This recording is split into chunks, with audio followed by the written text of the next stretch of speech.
सूर्य कोटि समप्रभ निर्विघ्नं में करूँ देवा सर्व कार्य सुसर्वज्ञ शांति कारण सर्वभूतेषु शक्ति रूपेण संस्थिता या देवी सर्वभूतेषु वाणी रूपेण संस्थिता या देवीषु सर्वभूतेषु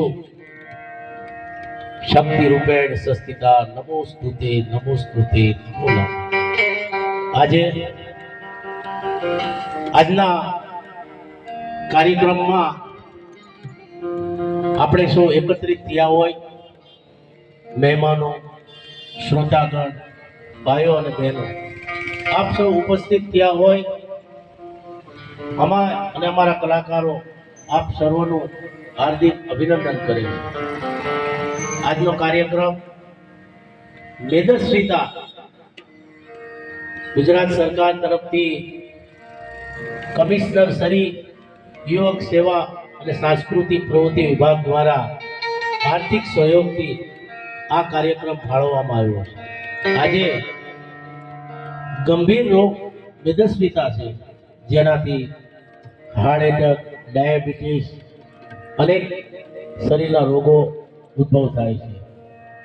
સરકાર એ વાતને ધ્યાન લઈ સાંસ્કૃતિક કાર્યક્રમના માધ્યમથી આપ સુધી આ સંદેશ પહોંચાડવા માટે આજનો કાર્યક્રમ મેદસ્વીતા નિમિત્તે રાખવામાં આવેલ છે, જે અમદાવાદ શહેરના નિકોલ ગામ અને મામાના ધામ।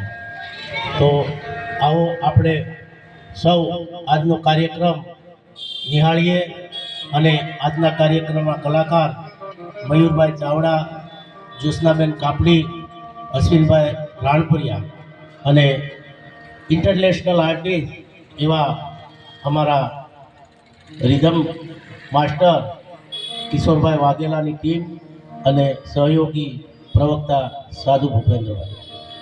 તો આવો આજે આપણે મેદસ્વીતા નિમિત્તે આયોજિત સાંસ્કૃતિક કાર્યક્રમનો લાભ લઈએ અને જનજાગૃતિ માટે જે કાંઈ અહીંયાથી આપને જણાવવામાં આવે એ જાણી કીધું છે કે જીવનની અંદર પહેલું સુખ એ કહેવાય કે આપણું શરીર સ્વસ્થ તંદુરસ્ત હોય, એ જ સાચું સુખ છે।